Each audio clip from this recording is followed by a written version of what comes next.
Students, welcome to Ambition classes. तो आज हम आप लोगों के लिए लेकर आए हैं मोशन न्यूमेरिकल्स।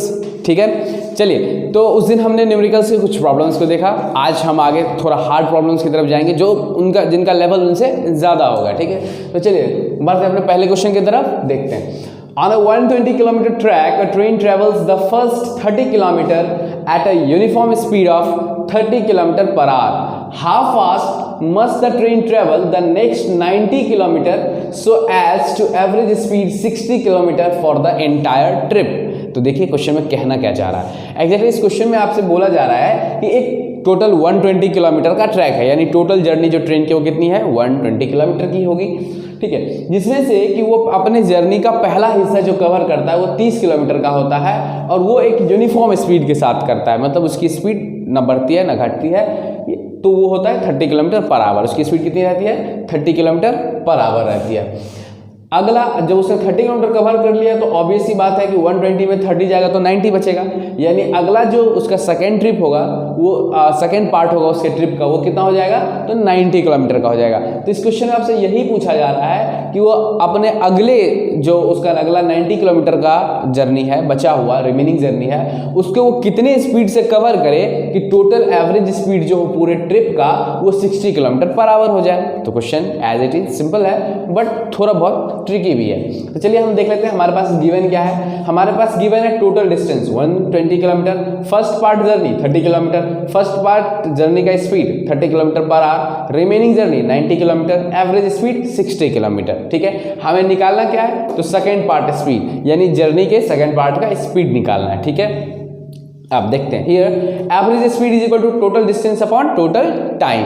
ठीक है, ये हम जानते हैं। तो एवरेज स्पीड हमारा 60 kilometre per our, total distance 120 kilometre, total time T1। ठीक है, तो T1 जो है हमारा क्या है, T1 120 किलोमीटर बाय, क्योंकि देखिए ये T1 इधर आ गया और ये यहाँ चला गया, नीचे चला गया। ठीक है, क्रॉस मल्टीप्लिकेशन हुआ। तो इसके बाद क्या हुआ कि 60 से ये 2 टाइम्स, यानी टोटल जो टाइम हमको लगा इस पूरे जर्नी में कितना का हुआ, 2 घंटे का हुआ। टोटल 2 आवर का हमारा जर्नी का टाइम हुआ। अब now time taken in first part, तो फर्स्ट पार्ट का टाइम देख लेते हैं। फर्स्ट पार्ट में हमारा डिस्टेंस बाय स्पीड होगा टाइम का, तो फर्स्ट पार्ट में डिस्टेंस कितना है 30 किलोमीटर, स्पीड कितना है 30 किलोमीटर पर आवर, तो टाइम कितना हो जाएगा 1 आवर का। ठीक है, सेकंड पार्ट में हम क्या करते हैं कि हमारे पास सेकंड आवर का स्पीड नहीं है जो कि हमको निकालना भी है, तो हम उसको x मान लेते हैं। ठीक है, तो हमने क्या ले लिया, x ले लिया। सेकेंड पार्ट जर्नी के सेकेंड पार्ट का स्पीड हमने x ले लिया। डिस्टेंस जो वो 90 किलोमीटर है। अब इसमें टाइम कितना होगा, तो टाइम टेकन क्या हो जाएगा, डिस्टेंस अपॉन स्पीड, यानी 90 अपॉन x। तो कितना टाइम लगेगा, 90 अपॉन x आवर्स। अब हमको पता है कि टोटल टाइम जो है वो 2 घंटे का है, लेकिन इस 2 घंटे में 1 घंटा तो वो पहले ही ले चुका है फर्स्ट पार्ट ऑफ जर्नी में, तो सेकंड पार्ट जर्नी का हमको टाइम भी निकला, यानी ये 2 घंटा किसके बराबर होगा, तो 1 + 90/x आवर्स के बराबर होगा, क्योंकि 90/x आवर्स है सेकंड जर्नी का टाइम और 1 आवर है फर्स्ट पार्ट के जर्नी का टाइम। तो सिंपली हम इसको इक्वेशन लेते हैं, 1 + 90/x = 2 आवर, तो 90/x ये 1 उधर चला गया माइनस में, तो 90/x = 1, तो ये x यहाँ, तो ये 90, तो x = 90 किलोमीटर पर आवर, यानी जो स्पीड है ट्रेन का जो हमको चाहिए, जो हमारा आंसर होना चाहिए वो क्या होगा कि speed of train for the second part of journey is 90 kilometre per our, यानी 90 किलोमीटर पर आवर क्या होगा आपके जर्नी का सेकंड पार्ट होगा। तो आप इस क्वेश्चन को समझ गए होंगे। ये क्वेश्चन यहीं पे आपका एंड होता है। अगर इसमें कोई डाउट हो तो आप पूछ सकते हैं। चलिए बढ़ते हैं अपने सेकंड क्वेश्चन की तरफ। So the question number 2 is a train travels at a speed of 60 km per hour for 0.52 hours, at 30 km per hour for next 0.24 hour, and then at 70 km per hour for the next 0.71 hour. What is the average speed of the train? तो यहाँ basically क्या है कि हमें एक journey को 3 part में divide करके क्वेश्चन में दे दिया गया है। पहला है जो जर्नी का स्पीड है, फर्स्ट जो जर्नी का पार्ट है उसको कवर किया गया 60 किलोमीटर पर आवर की स्पीड से 0.52 आवर तक। दूसरे पार्ट को कवर किया गया 30 किलोमीटर पर आवर की स्पीड से 0.24 आवर तक, और तीसरा जो है वो कवर किया गया 70 किलोमीटर पर आवर की स्पीड से 0.71 आवर के लिए। और हमें क्या करना है, इसमें एवरेज स्पीड निकालना है। तो एवरेज स्पीड का फॉर्मूला क्या होता है, total distance upon total time. तो इसके लिए क्या चाहिए कि हमारे पास स्पीड है, टाइम है, बट हमारे पास डिस्टेंस नहीं है। लेकिन स्पीड और टाइम है तो हम डिस्टेंस निकाल सकते हैं। तो हम क्या करेंगे, पहले इंडिविजुअली हर जर्नी का स्पीड डिस्टेंस निकालेंगे और फिर उसके बाद total distance upon total time कर देंगे, क्योंकि हमारे पास टाइम तो ऑलरेडी दिया हुआ है। चलिए, हमारा फर्स्ट पार्ट का जर्नी में हमने फॉर्मूला लगा दिया speed equal to distance upon time, तो 60 बाई डिस्टेंस बाय 0.52। तो आप देख रहे हैं 0.52 का पॉइंट चला गया, नीचे 100 आ गया, इस तरह करके हमें 156, ये 2 टाइम्स कट होके 26, 2 टाइम्स कट होके 5, फिर मल्टीप्लाई 156 बाई 5, 31.2 किलोमीटर का हमारा जर्नी आ गया। कि फर्स्ट पार्ट का जो जर्नी है उसका डिस्टेंस क्या है, 31.2 किलोमीटर। दूसरे हमने क्या किया, डायरेक्ट डिस्टेंस का फॉर्मूला लगाया, distance is equal to speed into time. तो वो हमारा क्या हो गया, 30 इंटू 0.24। अगेन 0.24 को हमने 24/100 लिख लिया और उसको कैलकुलेट करके 7.2 kilometre.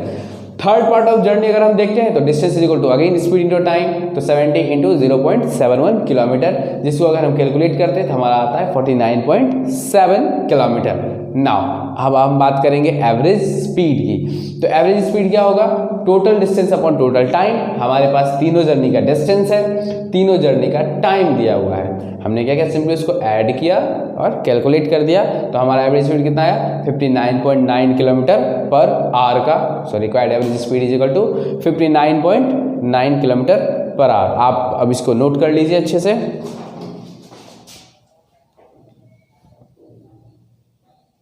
Moving towards our third question. Third question is, a car travels a distance of 200 km from Delhi to Ambala towards north in 5 hours. Calculate first speed and then velocity of the car for this journey. तो इस question देखिए, अब जो हम जिस question के part में पहुंचे वो क्वेश्चन हमारा स्पीड और वेलोसिटी है और उनके बीच के डिफरेंशिएशन को बताएगा, ठीक है, हमारा न्यूमेरिकल। तो इसमें हम सबसे पहले स्पीड कैलकुलेट करेंगे। तो हमारा स्पीड का फॉर्मूला है डिस्टेंस अपॉन टाइम। तो डिस्टेंस है हमारा 200 किलोमीटर और टाइम है 5 आवर्स।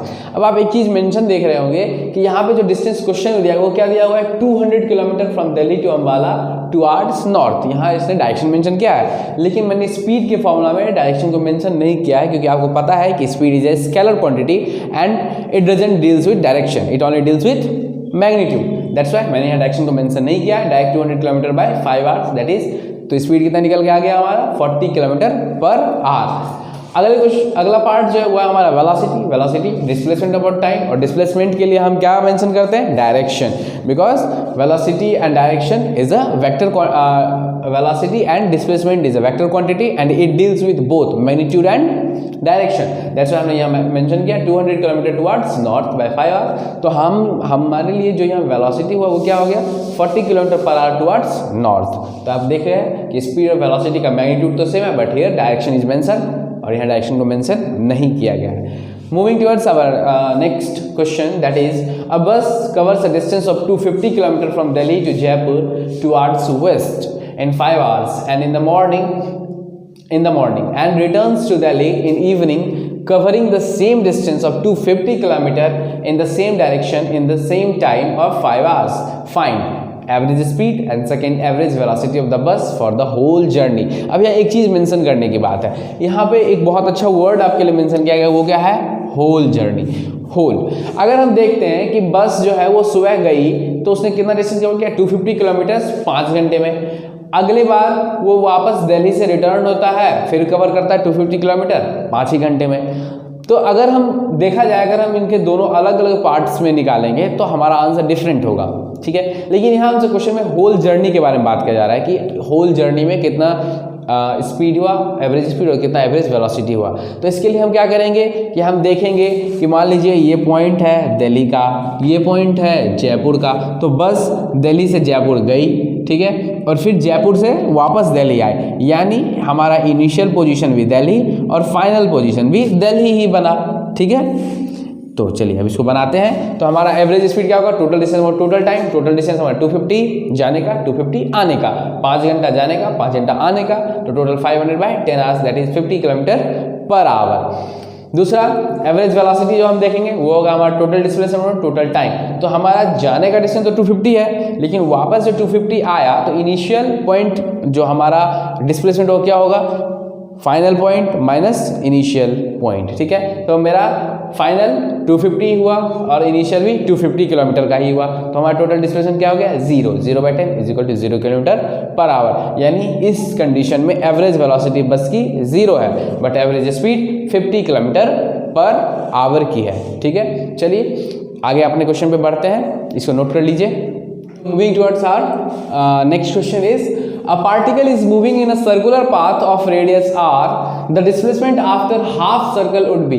इसमें आपसे ये पूछा जा रहा है कि अगर कोई पार्टिकल एक सर्कुलर पाथ में मूव करता है तो अपने हाफ, जब सर्कल को वो हाफ कंप्लीट करता है तो उसका डिस्प्लेसमेंट क्या होगा। ठीक है, यहाँ ऑप्शंस में आपके हैं 0, πr, 2r and 2πr।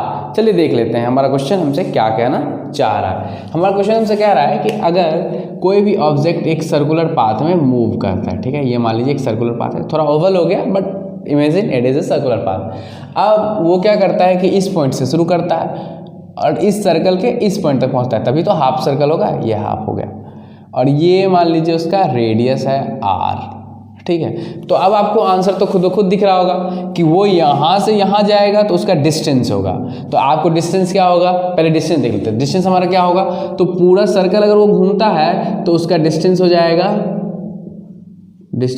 Circumference of circle 2πr। तो आधा होगा तो πr ही होगा उसका डिस्टेंस। इस केस में डिस्टेंस क्या होगा, उसका πr होगा। समझ रहे हैं।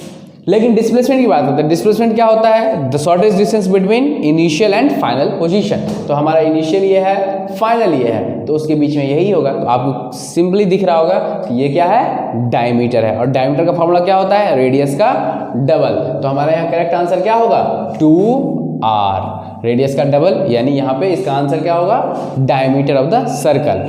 चलिए नेक्स्ट क्वेश्चन की तरफ बढ़ते हैं। हमारा नेक्स्ट क्वेश्चन है, when a car driver travelling at a speed of 10 metre per second applies brakes and bring the car to rest in 20 second then retardation will be. इस क्वेश्चन में आपसे पूछा जा रहा है कि एक कार जो है, कार ड्राइवर है, वो ड्राइवर जो है वो एक स्पीड पे कार चला रहा है जो है 10 मीटर पर सेकेंड। वो क्या कर रहा है कि ब्रेक्स को अप्लाई कर रहा है, ठीक है, 20 सेकेंड्स और ब्रेक्स को अप्लाई कर रहा है। उसके बाद कार को रोकने में कितना टाइम लग रहा है, तो 20 सेकेंड का टाइम लग रहा है। तो इसमें आपको रिटार्डेशन पूछा जा रहा है। क्या पूछा जा रहा है, रिटार्डेशन। तो चलिए हम इसे सॉल्व करते हैं। सॉल्यूशन हियर हमारे पास गिवन क्या है, गिवन देख लेते हैं। सॉरी, गिवन क्या है, गिवन है कि अगर वो 10 मीटर पर सेकेंड की स्पीड से वो कार को ड्राइव कर रहा है और ब्रेक्स अप्लाई कर रहा है और कार को रेस्ट में ला रहा है, यानी हमारा इनिशियल स्पीड क्या हो जाएगा, 10 मीटर पर सेकेंड, और फाइनल स्पीड क्या हो जाएगा, रेस्ट मतलब 0। तो लिख लेते हैं हमारा इनिशियल वेलोसिटी। हम इनिशियल वेलोसिटी को किससे डिनोट करते हैं, तो u से। ये हो गया आपका 10 metre per second. Final velocity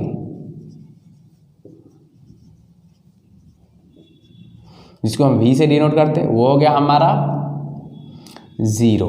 ठीक है, और टाइम कितना लगा इस पूरे ड्यूरेशन में, तो टाइम हो गया हमारा 20 सेकेंड। चलिए तो फॉर्मूला लगाते हैं। तो हमको रिटार्डेशन निकालना है, तो रिटार्डेशन का फॉर्मूला क्या था, रिटार्डेशन इज इक्वल टू, बताइए रिटार्डेशन का फॉर्मूला क्या होगा। रिटार्डेशन का भी एक्सेलरेशन के जैसा सेम होगा कि final velocity minus initial velocity by time. लेकिन यही है, मैंने आपको उस दिन भी बताया था रिटार्डेशन के टॉपिक में कि रिटार्डेशन क्या है, एक्सेलरेशन का जस्ट उल्टा है। रिटार्डेशन इज नथिंग एल्स, बस ये एक्सेलरेशन का उल्टा है। तो हम क्या करेंगे कि रिटार्डेशन निकालते हैं। रिटार्डेशन हमारा, अगर हम रिटार्डेशन की जगह पहले मान ले, चलिए देख लेते हैं, हम अगर एक्सेलरेशन निकालते हैं,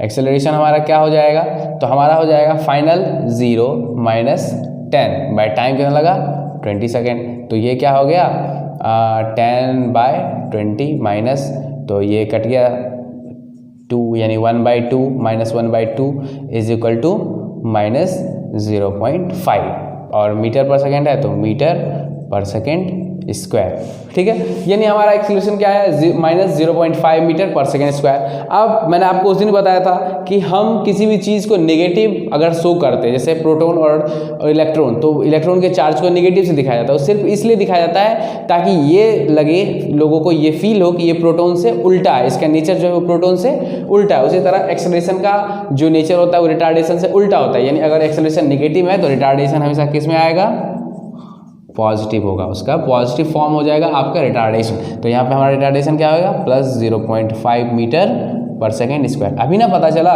कि एक्सेलरेशन नेगेटिव है तो रिटार्डेशन पॉजिटिव है, यानी ये दोनों आपस में एक दूसरे से उल्टे हैं। तो हमारा करेक्ट आंसर क्या हो जाएगा, डी हो जाएगा, ठीक है, 0.5 मीटर पर सेकेंड स्क्वायर। अब इसको हम सॉल्व एक और तरीके से कर सकते हैं, अगर आप चाहें तो हम इसको ग्राफिकल मेथड से भी सॉल्व कर सकते हैं। चलिए हम दिखाते हैं आपको इसको ग्राफिकल मेथड से कैसे सॉल्व कर सकते हैं। तो इसके लिए हम सबसे पहले ग्राफ बनाएंगे, ठीक है। ग्राफ में वाई एक्सिस, ये एक्स एक्सिस, ये हो गया आपका वेलोसिटी। टाइम ग्राफ आपको क्या देगा, एक्सेलरेशन। तो ये हो गया हमारा वेलोसिटी, ये हो गया हमारा टाइम। तो चलिए बनाते हैं, वेलोसिटी ले लेते हैं यूनिट्स, 5-5 करके 5-5 यूनिट क्या करते हैं, तो 5, 10, 15, 20, 5, 10, 15, 20, 25, इधर भी 25, ये 0। तो ये जो वेलोसिटी है वो आपका किस में है, मीटर पर सेकेंड में है, और टाइम जो है वो आपका किस में है, तो सेकेंड में है, ठीक है। तो अब मेरा क्या है कि 10 मीटर पर सेकेंड की स्पीड से वो चीज़ चल रहा था, और ब्रेक सप्लाई होने के बाद 20 सेकेंड का टाइम लगता है। यानी यहाँ से इस तरह से हम इसको कनेक्ट करेंगे। तो अब आप देख पा रहे हैं कि यहाँ एक ट्रायंगल हमको बन के आया, ठीक है। तो ये जो ट्रायंगल का एरिया होगा, अगर हम इस ट्रायंगल की एरिया को निकालें तो वही हमारा वो डिस्टेंस देगा, जिस डिस्टेंस से जो जितना डिस्टेंस लगा उस कार को रुकते रुकते। तो चलिए ये भी हम इससे डिस्टेंस निकाल सकते हैं। अगर आपसे कोई पूछता है कि क्या डिस्टेंस होगा, कि अगर किसी अगर रिटार्डेशन कभी हो रहा है, ब्रेक्स लग रहे हैं, तो ऑब्वियस सी बात है कि 10 मीटर पर सेकेंड से 0 आने में उसको 20 सेकेंड का टाइम लगा। यानी इस बीच कार ने कुछ डिस्टेंस भी ट्रेवल किया होगा, ब्रेक अचानक से तो रुक नहीं गया। अगर अचानक से रुकता तो 20 सेकेंड का टाइम नहीं लगा होता। तो उस डिस्टेंस को हमको कौन देगा, ये एरिया ऑफ द ट्रायंगल देगा। तो देख लेते हैं एरिया ऑफ ट्रायंगल क्या होगा, area of triangle. Area of triangle हमारा क्या हो जाएगा, तो आपको पता है ये राइट एंगल ट्रायंगल है, क्योंकि हमेशा 90 डिग्री पे होता है एक्सो एक्सिस।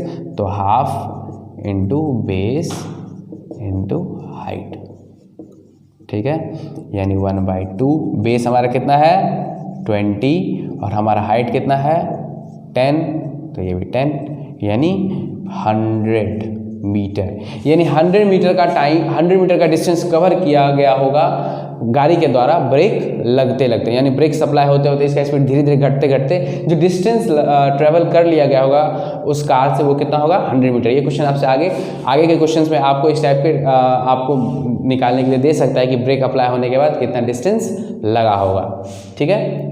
ओके गाइस, सो अब आगे जो आप लोगों को मैंने ग्राफ से इंट्रोडक्शन करवा दिया है, आगे हम ग्राफिकल रिप्रेजेंटेशंस देखेंगे और इसी से हम फॉर्मूला निकालेंगे। मोशंस के 3 फॉर्मूले होंगे जिनको हम निकालेंगे उस टाइप के। तो आगे के पार्ट में आप यही पढ़ने के लिए आपको मिलेगा कि मोशंस के फॉर्मूले कैसे होते हैं, आप उनको कैसे डेराइव कर सकते हैं। यानी अगला पूरा टॉपिक आपका डेरिवेशन पे होगा। चलिए, थैंक यू।